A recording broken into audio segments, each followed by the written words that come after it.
안녕하세요. 저는 남편과 시댁 때문에 힘든 시간을 보내고 겨우 제자리를 찾은 30대 후반의 평범한 여성입니다. 표리부동이라는 말을 아시나요? 겉은 훌륭해 보이나 속은 그렇지 못한 속물적인 것을 일컫는 말이라고 해요. 그리고 그 말은 제 전남편과 시모에게 딱 맞는 말이라 생각이 드네요. 오늘 제가 들려드릴 사연은 그런 앞과 뒤가 다른 두 사람과 인연을 끊게 된 이야기입니다. 만나지 말았어야 할 저희 두 사람이 만나게 된 것은 제가 30대 초반인 어느 날이었습니다. 당시 저는 어린이집 보육교사로 일하고 있었고 남편은 아동복지센터의 사회복지로 일하고 있었어요.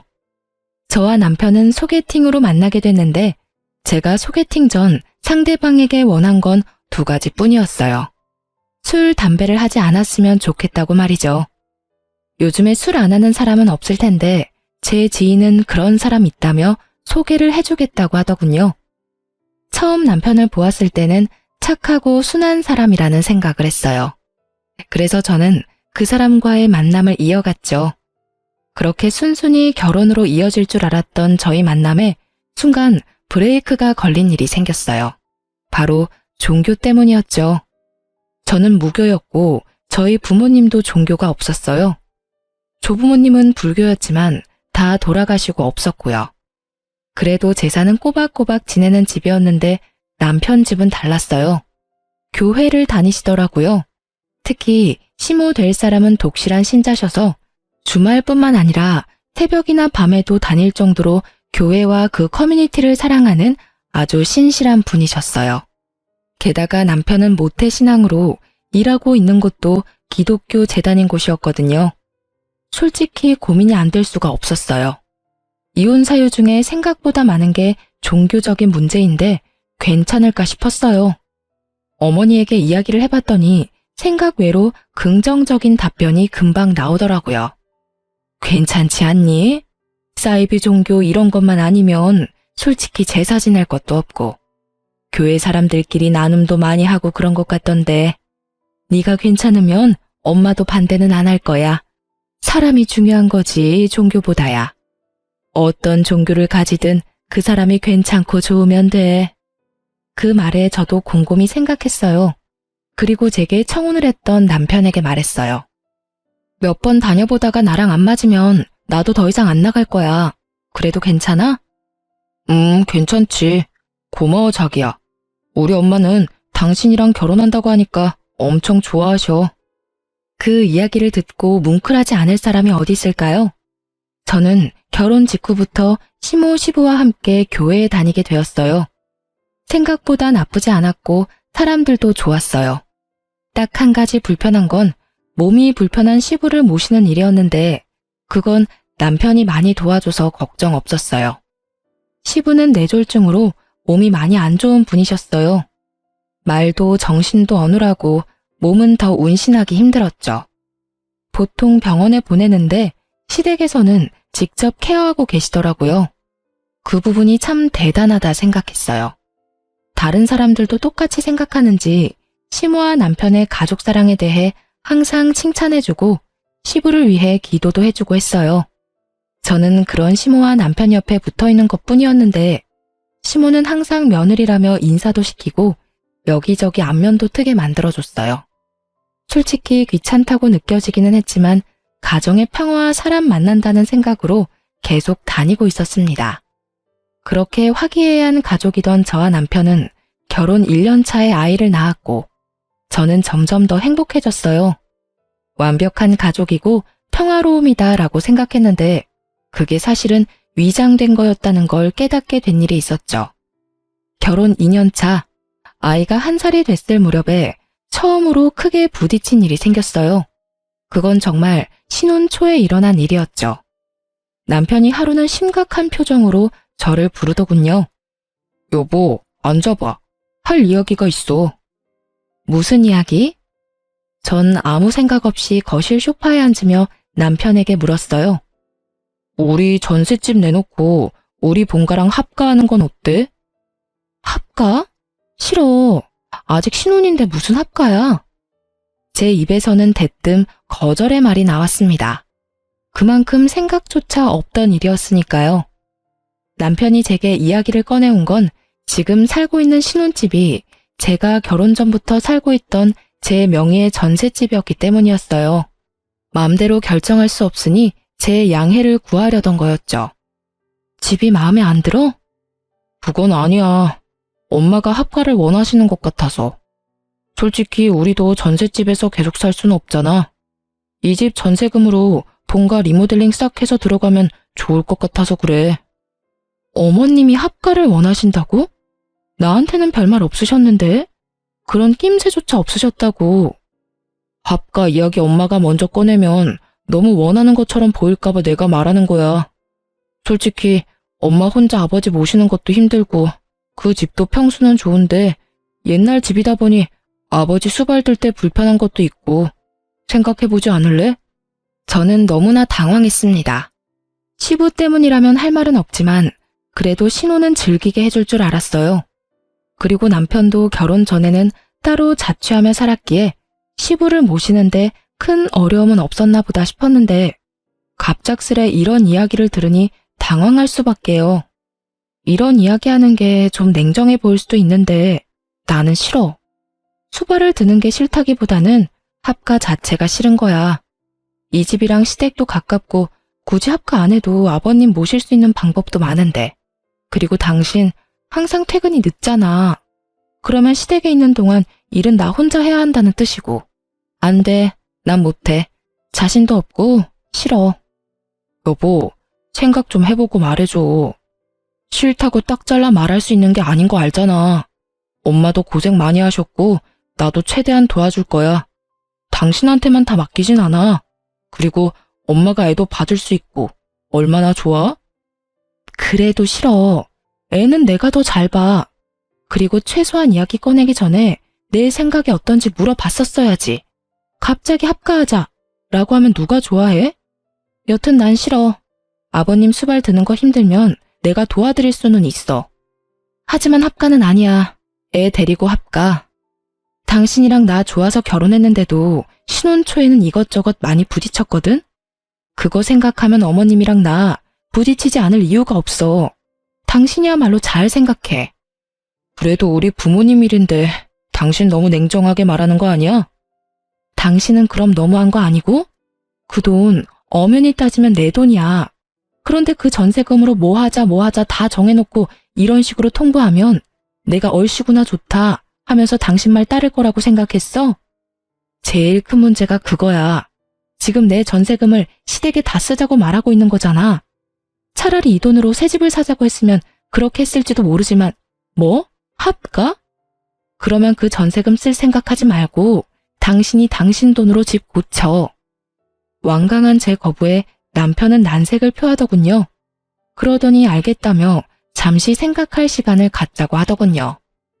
저는 생각하고 말고 계속 거부할 생각이었는데 남편은 그게 아니었나 보더군요.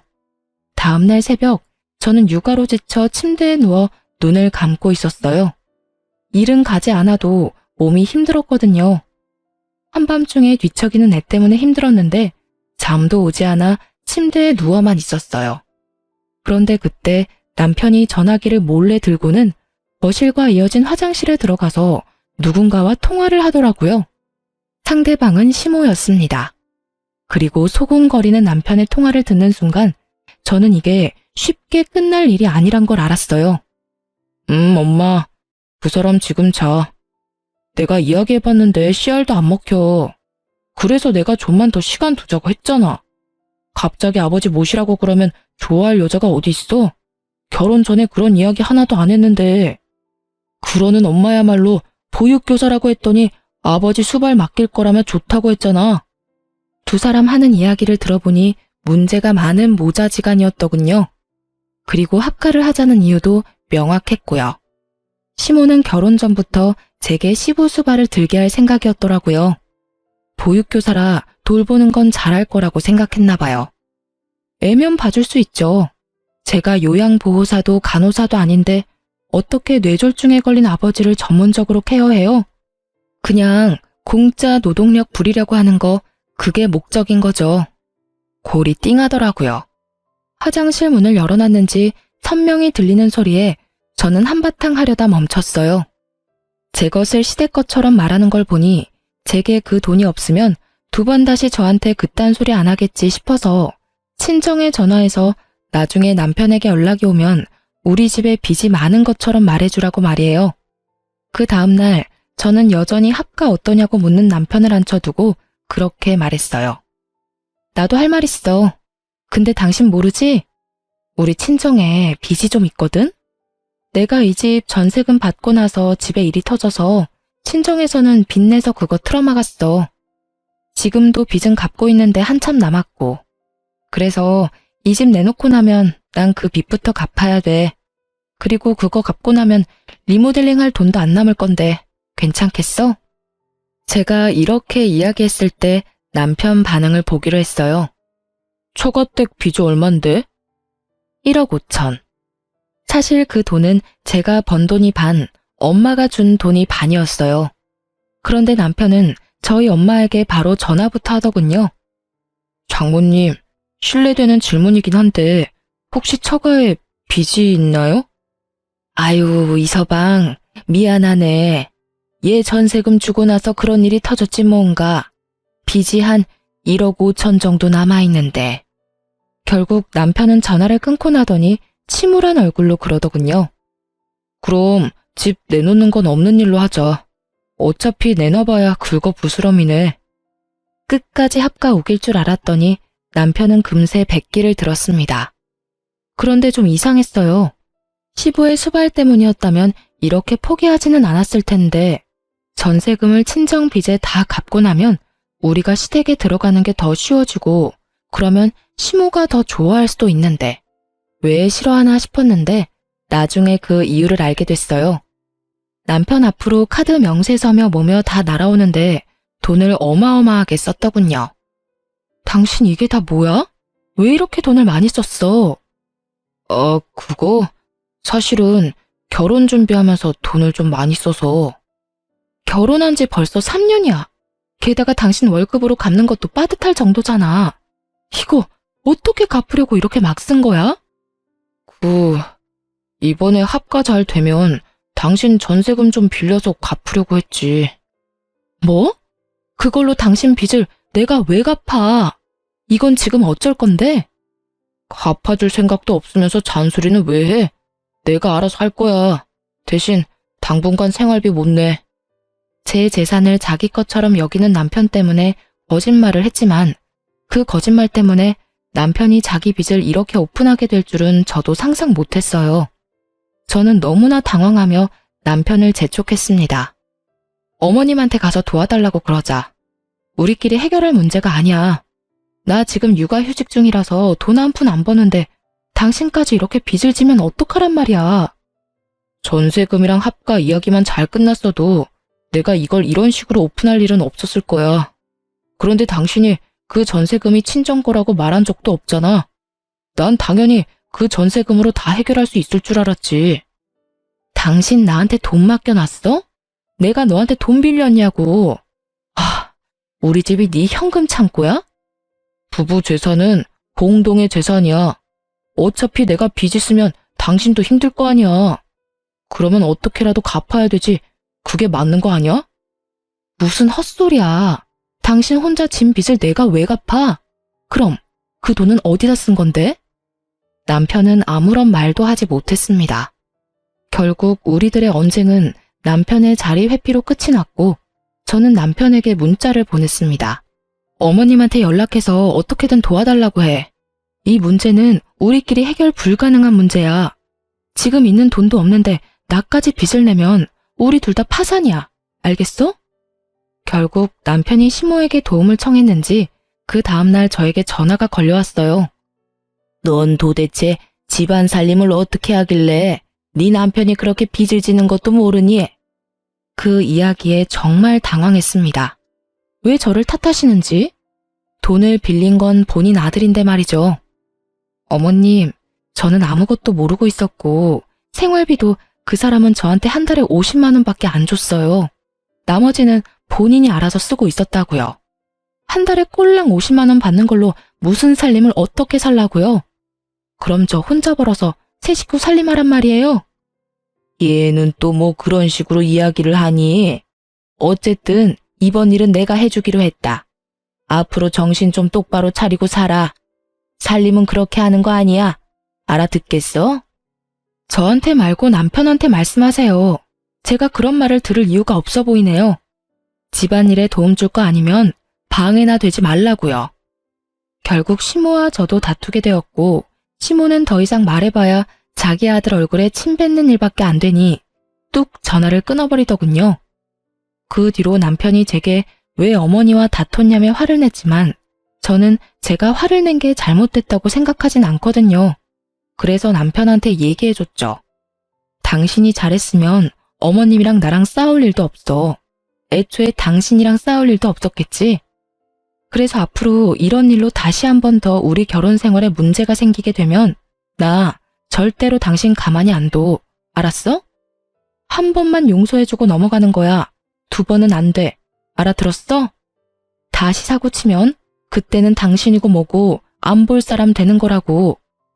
용서를 한다고 말은 했지만 저는 수상한 마음이 들었습니다.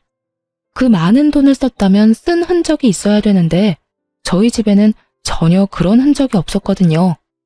코인이나 주식을 했다면 핸드폰을 끼고 살아야 되는데 그런 것도 아니었고요. 그렇지만 이미 남편의 빚은 시모 덕분에 사라졌고 남편은 그 뒤로 얌전했기 때문에 조금씩 마음을 놓았어요. 그때 더 파고들었어야 했는데. 그 의심의 불을 지핀 일은 불과 몇 달 만에 일어났습니다. 저희 아파트 아랫집에 조리원 동기가 살았거든요. 애들 생일이 똑같고 같은 아파트라 친하게 지내곤 했는데 그 동기가 저한테 동영상과 사진을 보냈더라고요. 자주 애들 사진 공유하니까 애들 사진인가 보다 싶어 들어갔는데 저는 사진을 보고 너무 놀라 들고 있던 컵을 떨어뜨리고 말았습니다. 그 영상에는 남편과 한 여성이 저희 아파트 지하주차장에서 손을 잡고 포옹을 하며 다정하게 붙어있는 장면이 그대로 녹화되어 있었어요. 저는 부랴부랴 조리원 동기에게 전화를 했습니다. 이게 뭐야? 이거 어디서 난 거야? 언니, 봤어요? 그거 형부 맞죠? 세상에, 어쩐지. 나 요즘에 배달시킨 게 계속 없어져서 아파트에 관리사무소 가서 CCTV 확인 좀 해달라고 했거든요. 계속 물건이 없어진다고요. 좀도둑이 제 박스를 가져가는 게 보이긴 하는데 지하까지 가더라고요. 그래서 저도 지하 주차장 CCTV까지 봤죠? 근데 그 도둑놈이 사람 인기척에 놀라 흠칫하며 후다닥 지나가는데 옆에서 형부랑 그 여자랑 둘이 있더라고요. 너무 놀라서 언니한테 영상 보낸 거예요. 그 여자 누군지 모르겠어요? 전혀 짐작도 안 되는 여자였어요. 남편이 밖에서 여자를 만난다는 것도 모르고 있었으니까요. 지금 당장 남편에게 전화할까 하는데 그때 제가 자주 보던 고민상담 코너에서 분류는 증거 싸움이라는 말이 언뜻 떠오르더군요. 저는 이 쥐새끼 같은 남편과 상간녀가 증거를 다 불태우기 전에 몰래 증거부터 수집하기로 했습니다. 그리고 상간녀의 뒤도 같이 캤어요. 털어서 먼지 안 나오는 사람 없잖아요. 작정하고 증거를 모으는데 상간녀도 참 양파 같은 여자더군요. 게다가 더 열받는 건 남편이 그때 빚진 거 있잖아요. 그 돈을 전부 그 여자한테 다 털어넣었다는 사실이에요. 와이프는 집에서 애 보느랴 돈 아끼랴 개고생하며 사는데 상간녀에게 이것저것 선물 다 해주고 결국에는 빚까지 진 호구 같은 놈을 어떻게 해야 하나 고민하다가 일단 시모에게 먼저 이야기하기로 했습니다. 시모가 독실한 기독교인인데 자식이 불륜을 저지른다고 하면 남편을 혼내줄 거라고 생각했거든요. 그런데 그 반응은 제 예상과 180도 달랐어요. 네가 잘못한 거 아니니? 내 아들하고 닮은 사람일 수도 있지 않니? 어머님, 닮은 사람이라도 옷이나 소지품은 다 다르잖아요. 지금 남편 입은 옷이며 소지품은 다 저희 집에 있는 물건이에요. 그렇다면 이미 결론이 난 것 같은데 넌 도대체 이 일을 왜 나한테 이야기하는 거니? 네? 정말로 뜬금없는 시모의 말에 저야말로 어리둥절해져서 되물었어요. 네가 남편 뒤나 캐고 다니면서 남편 불륜이나 지어서 말하는 거 보니 네가 의부증인가 보다. 이게 우리 아들이라는 건 맞다고 치자, 네 말대로. 그런데 너 없는 이야기 지어내고 그러면 못 써. 그 여자랑 그냥 아는 사이일 수도 있지 않니? 어머님, 숙박업소에서 함께 나온 거 보면 확실하잖아요. 난 그런 거 모르겠고 헤어질 거 아니면 그냥 덮고 살아라. 집이며 주변 시끄럽게 하지 말고. 저는 그간 쌓아온 시모에 대한 신뢰가 와르르 무너지는 기분이었습니다. 제가 시모에게 남편의 불륜에 대해 먼저 말한 것은 시모가 남편을 따끔하게 일러주길 바라는 마음에서였어요. 그리 독실하고 신실한 시모이니 자기 아들의 불륜을 알면 아들에게 저 대신 인간의 도리를 따져 제정신을 차리도록 만들어줄 거라 생각했거든요. 그런데 이런 반응이라니. 저는 배신감에 치를 떨며 집으로 돌아왔어요. 이를 바득바득 갈며 모아놓은 증거를 보며 저는 그날 저녁 남편에게 제가 모은 증거를 들이밀며 따졌습니다. 이거 설명해봐. 제가 던진 사진에 남편 놈이 저를 빤히 쳐다보더군요. 또 내 뒷조사했냐?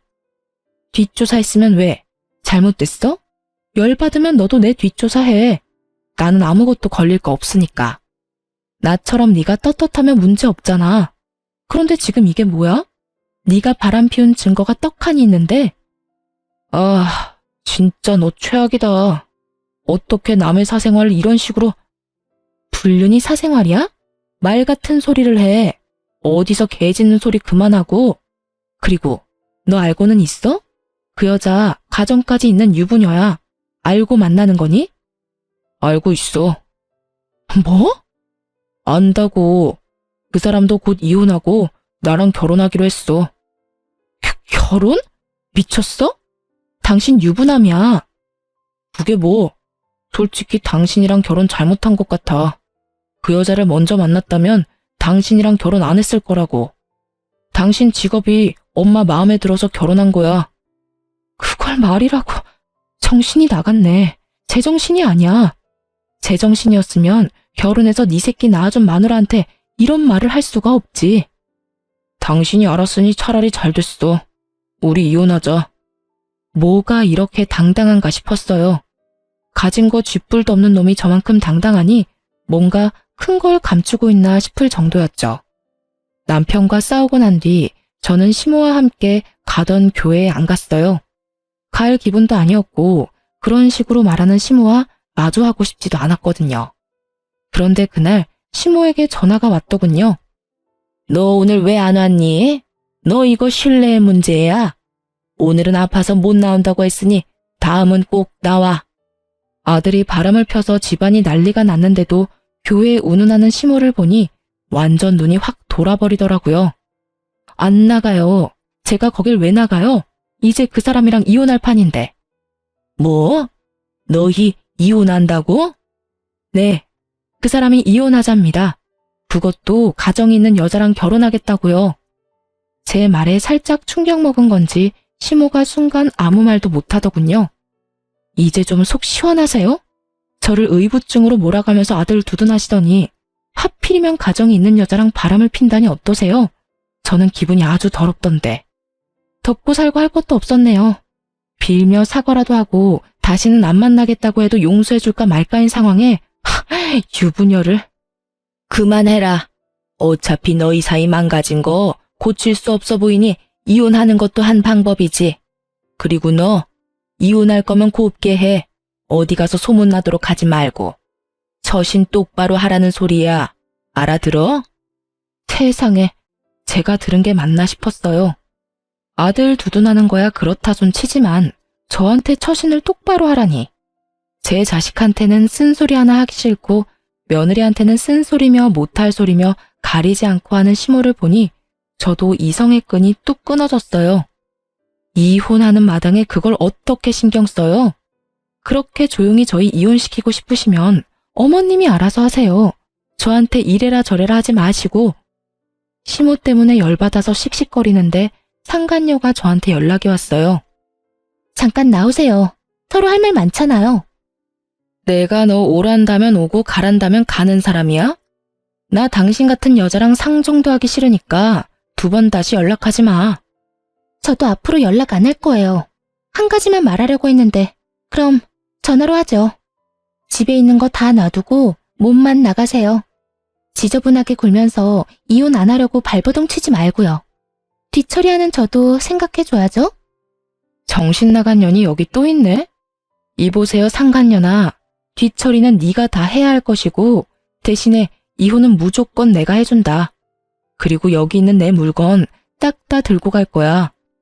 네가 사귀는 그 나쁜 불륜남한테 무슨 소리 들었는지는 모르겠지만 쓰레기 새끼 데리고 살아봐야 쓰레기라는 거 언젠가는 깨닫기 바란다. 한 번만 더 전화해서 이딴 도발하면 너네 회사로 가서 한바탕 뒤집어 줄 거야. 쓰레기라도 뺏기니까 속 쓰려서 발악하나 본데 나는 그 사람하고 헤어질 생각 없어요. 우리는 사랑으로 맺어져 있고 당신 같은 사람은 그냥 거쳐가는 사람일 뿐이라고. 어디서 버림받은 주제에 큰 소리야? 버림받았으니까 큰 소리 치지. 마음 같아서는 온 동네방네 돌아다니면서 두 연놈들이 무슨 짓 했는지 다 까발리고 싶다만 내가 나중을 위해서 참는 거야. 두고 너네들한테 복수하려면 지금 법에 문제되는 일 만들어서 처벌받으면 곤란하지. 벌벌 떨면서 살아. 내가 위자료 소장 어디로 던질지 모르니까. 남편과 시모, 상간녀까지 재수없는 것들과 드자비질하는데 지치는 건 저더군요. 그래서 한 번에 싹 다 정리하기로 마음먹었습니다. 그날로 저는 남편과 이혼 소송에 들어갔습니다. 그리고 그와 동시에 집주인에게 전화를 했어요. 재계약 안 하겠다고요. 때마침 전세 재계약 날짜가 다가오고 있었거든요. 부동산에서 왔다 갔다 하는데 남편에게는 이야기도 안 했어요. 어차피 집에 들어오지도 않더군요. 문자 하나 왔어요. 이혼 판결 나기 전에는 거기 안 들어갈 거라고요. 제 신혼집도 재산 분할에 들어갈 거라는 착각이라도 한 모양이더라고요. 저는 모르는 척했어요. 알려줄 필요도 없었죠. 고유재산은 재산 분할에 안 들어간다는 걸요. 그렇게 전셋집은 새로운 계약이 됐고 이사 전날 저는 짐을 모두 싸서 친정으로 모두 보내버렸어요. 큰 가전 중에 쓸만한 것은 모두 팔아버렸고 남편 짐은 그대로 놔뒀어요. 그리고 제 짐 다 보내고 남편 놈에게 문자 하나 보냈어요. 짐 가지고 꺼져. 라고 말이죠. 남편 놈은 답도 없더군요. 저는 코웃음을 쳤습니다. 남편 놈이 이제 당할 일들이 눈에 선했거든요. 역시나 다음날 아침이 되니 집주인이 전화가 왔더라고요. 아유, 새댁. 짐을 이렇게 빼다 말면 어떡해? 좀 있으면 새로운 세입자 들어오는데 빨리 와서 빼줘야겠는데. 어머, 제 전남편이 아직 안 뺐나 보네요. 아주머니, 죄송한데 전남편이 제 연락은 안 받아서 그러는데 전화번호 알려드릴 테니까 전남편한테 직접 전화 좀 해주시면 안 될까요? 전남편 그러니 집주인도 눈치를 챈 모양이더군요. 아이고, 알았어. 내 전화해 볼게. 그렇게 집주인과 전화를 끊고 10분도 지나지 않았는데 전남편에게 연락이 왔더군요. 이제야 이 상황이 얼마나 급한지를 알았던 모양이에요. 저는 시침이 뚝 떼고 전화를 받았어요. 야, 너 도대체 뭐 하는 거야? 집을 왜 멋대로 계약 해지한 건데? 내가 돈 내고 계약한 집을 내가 내놓겠다는데 당신이 왜 이 난리야? 누가 보면 당신 집인 줄 알겠네. 그거 우리 재산 분할에 들어가야 되는 목록이라고. 웃기시네. 야, 너 그거 믿고 나한테 그렇게 큰 소리 뻥뻥 쳤어? 어쩐지 상간녀가 나더러 집에 있는 물건 하나도 가져가지 말라더니. 그거 이혼 전에 내가 취득한 고유재산이라서 재산 분할 안 되는 건 몰랐지?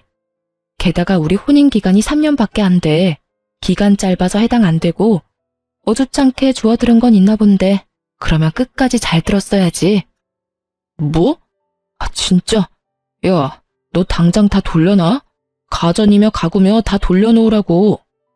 그거 네가 샀어? 내가 다 샀잖아, 도둑놈 같은 놈아. 우리 집에서 네가 가져갈 건 네 몸뚱이랑 네가 산 물건들 뿐이야. 짐 정리하다가 네가 사준 거 놔두고 오려고 눈에 불을 켜고 봤는데 웨딩 반지 말고는 눈 씻고 봐도 없더라. 에라이 나쁜 놈. 와이프한테는 돈 하나 안 쓰면서 상간녀한테는 펑펑 돈 다 쳐쓰고 엄마한테 손이나 벌리는 호구 같은 자식. 앞으로는 너하고 상종도 안 할 거야. 애수가 없으려니까. 야, 너 말 다 했어? 재수가 없어. 누가 할 말인데. 너랑 처갓집이 돈 한 푼 없이 빚만 한가득인 거 미리 알았으면 결혼하자고 이야기도 안 했을 거야. 그래놓고 이런 식으로 뒤통수를 쳐? 아, 그걸 진짜라고 생각한 거야? 우리 집에 빚 없어. 너 이혼할 때 내 금융기록 안 봤어? 나 빚 없고 우리 부모님도 빚 없어. 그 전세금은 부모님이 주신 돈 반, 내가 번 돈이 반이지. 뭐? 그럼 왜 나한테 너 빚 있다고 거짓말한 건데? 왜 했겠냐? 너 내 전세금 네 것처럼 생각하면서 나더러 합가하자고 한 거잖아. 네 놈이 합가하자고 말 꺼낸 다음날 시어머니랑 너랑 하는 이야기 다 들었어. 시모는 나를 수발드는 식모로 쓰려고 했고 너는 나를 돈 뽑는 기계로 생각했지. 당연히 나도 내 돈 지켜야 하잖아? 그래서 거짓말했어. 그게 무슨 잘못이야? 그래서 내가 빚을 지기를 했어. 있는 돈을 다 까먹기를 했어? 내가 혼인이 파탄에 이를 정도로 나쁜 짓을 했나? 그대로 가만히 놔뒀으면 다 우리 돈이 됐을 텐데. 이보세요, 아저씨. 돈 다 까먹고 나한테 책임지라던 너를 보면서 새삼 내가 그런 거짓말을 한 게 다행이라는 생각이 들더라. 미친놈아. 미치려면 곱게 미쳐. 그리고 대가리도 그만 굴리고. 잔대가리 굴리다가 봐. 너만 똥 됐지. 그렇게 하고 싶은 말 다 하고 전화를 끊으니 속이 다 시원하더군요. 사실 전세금의 절반은 어머니가 주신 거라 어머니에게 맡겨두고 저는 아이와 함께 친정에 잠시 몸을 맡겼어요. 그리고 이혼 확정되고 나서는 시모가 다니는 교회에 인사를 하러 갔어요. 그간 다녔던 정이 있는데 이야기는 해야 할 것 같아서요. 그런데 저를 보는 사람들 눈빛이 놀라움으로 가득 차 있더라고요. 왜 저러나 싶었는데 교회 집사님이 오시더니 저한테 말했어요. 아니, 얼마 전에 암으로 죽었다고 하지 않았어? 암이요? 알고 보니 시모가 아들 이혼했다는 말하기 싫으니 저를 죽은 사람으로 만들어뒀더군요. 이혼 이야기 나오고부터 6개월 넘게 다니지 않았는데다가 그때쯤에는 집도 친정으로 옮긴 상태라 오며 가며 볼 사람도 없었으니 다들 시모 말만 듣고 제가 죽었다고 생각했다고 하더군요. 다들 모르셨나 보네요. 제 전남편이 유부녀하고 불륜을 저질렀는데 저한테 이혼을 하자고 그러더라고요. 그 여자랑 살고 싶다고요. 그래서 이혼하느라 여기 못 온 거예요.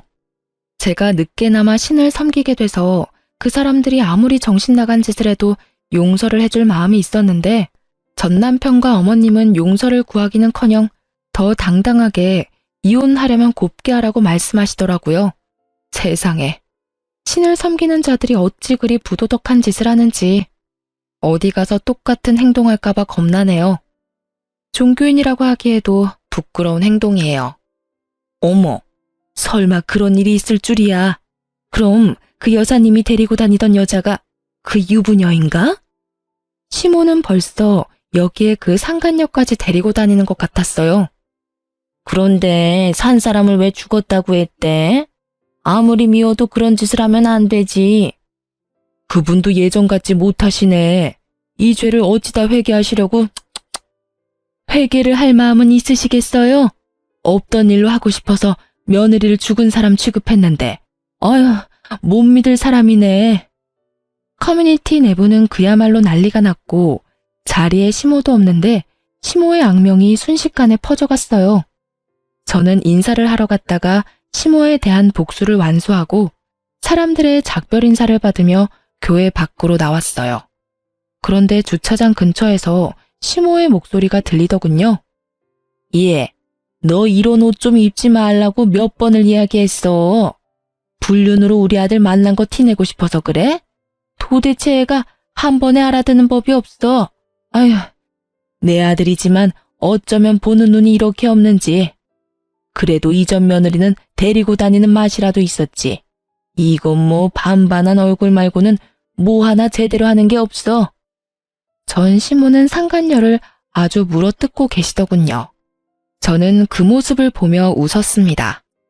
그리고 전 시모 앞에 떡하니 얼굴을 드러냈죠. 너 왜 여기에 있어? 너 설마 교회에 들어갔다 오는 길이니? 그건 어머님이 들어가 보시면 알겠죠. 인사 잘하고 돌아갑니다. 그리고 죽었다고 말해주셔서 고마워요. 근데 그거 아시나 모르겠네요. 죽었다는 소문나면 오래 산다는 말. 그치만 어머님 평판은 좀 그렇겠네요. 사람들이 거짓말쟁이라고 생각하지 않을까요? 미쳤어. 너 진짜 미쳤어. 이혼한 마당에 여길 왜 와? 제 말에 시모가 부들부들 떨며 저를 손가락으로 가리키더군요. 살아있는 사람인데 어딜 가든 무슨 상관이에요? 이제 우리 남보다 못한 사이인데. 저는 시모 앞에서 눈치만 보고 있던 상간녀에게 말했어요. 남의 떡 손에 주니까 어때? 아주 텁텁하고 찝찝하지. 내가 그쪽한테는 큰 절을 해도 모자라네. 이런 정신 나간 가족들에게서 벗어나게 해줘서. 근데 너도 교회 들어갈 거면 조심해라. 내가 벌써 전 남편이랑 유부녀랑 바람난 거 다 말했으니까. 아니다. 들어가면 눈총 좀 받고 끝이지 뭐. 그게 대수야. 사람들 소문 금방 가라앉아. 하긴 안 가라앉고 정착되는 경우도 있긴 하지만. 제 말에 상간녀도 얼굴이 새파래져서는 부들부들 떨며 저를 노려보더군요. 그 모습에 저는 결정타를 날렸어요. 아참, 그리고 내가 살던 신혼집, 너 거기 있는 거 다 놔두고 몸뚱이만 나가라고 했었지? 근데 어쩌지? 네가 그 정신 나간 놈한테 무슨 말을 들었는지는 모르겠지만 그 전셋집 결혼 전부터 내가 가지고 있던 전셋집이거든. 그래서 이혼할 때 재산 분할 목록에 안 들어가. 그게 무슨 말 뜻인지 모르겠지? 내가 상냥하게 알려줄게. 네 남편 개털이라는 뜻이야, 이 상간녀나. 남의 거 탐내다가 둘 다 개털 됐네? 정말 보기 좋은 한 쌍이다. 그치? 상간녀가 그 이야기 듣더니 벼랑간 가방 안에서 차키를 꺼내더니 급하게 차에 시동을 켜더군요. 예, 며느라가 어디 가냐? 나도 같이 가야지. 너만 가면 어떡해? 제가 왜 며느리예요? 아직 혼인신고 안 했거든요. 그리고 저는 돈 없는 남자랑 결혼할 생각 없어요. 여태까지 이 말도 안 되는 짓에 어울려준 건 그 남자가 나를 데리고 살 자격이 된다고 생각해서였거든요. 돈이 없으면 저랑 살 생각을 하면 안 되죠. 냉정하게 할 말만 하고 돌아선 상간녀는 차를 타고 사라졌고 시모는 멍청하게 서 있더군요.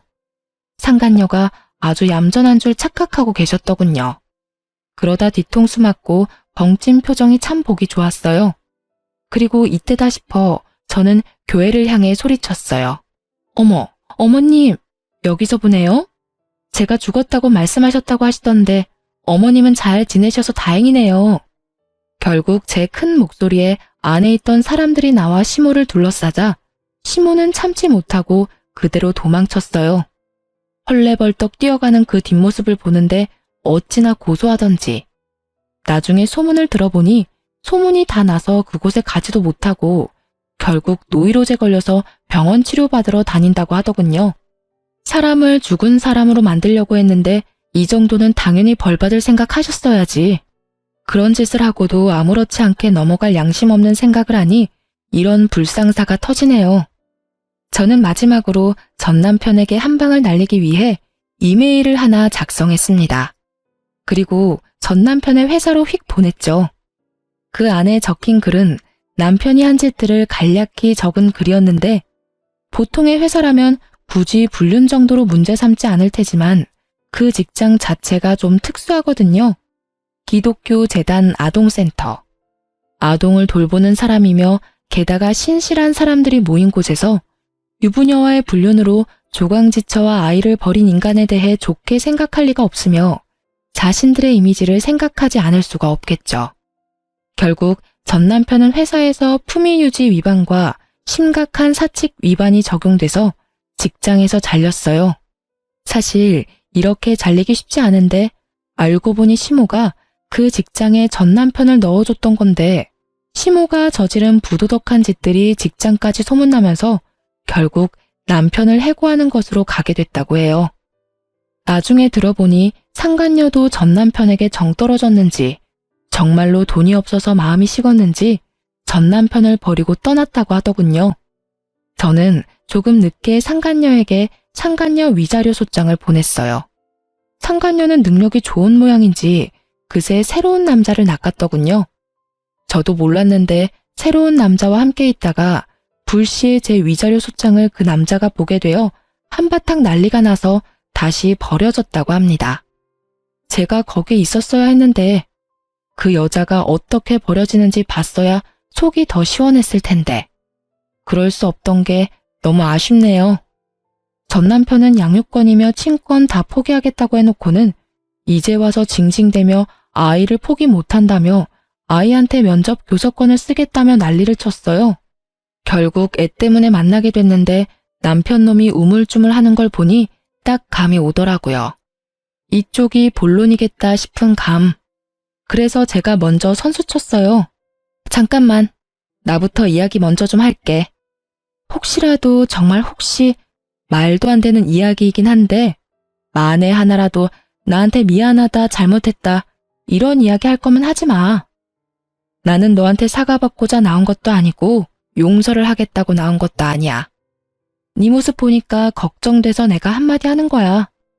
나는 너 용서할 생각도 없고 사과받을 생각도 없어. 그냥 이대로 이렇게 우리는 악연으로 있으면 좋겠고 이렇게 볼 때마다 화내는 사람으로 있었으면 좋겠어. 내 인생에서 이렇게 사람한테 큰 배신을 당해보니까 용서가 허용이 안 되는 사람도 있다는 걸 깨달았거든? 그러니까 그런 말할 거면 입도 빵긋하지 마. 제 말에 남편이 눈을 동그랗게 뜨더니 제 눈치만 살피며 힐끔거리더군요. 그렇게 면담하는 시간 내내 남편은 애를 보며 제게 뭐라도 말을 걸려고 했지만 저는 그 모든 말에 철벽을 쳐줬어요. 아이 때문에 만나긴 했지만 정말로 만나기 싫은 인간 같지도 않은 놈을 만나 할 말 같은 건 없었거든요. 그렇게 시간 보낸 뒤 우리는 헤어졌네요.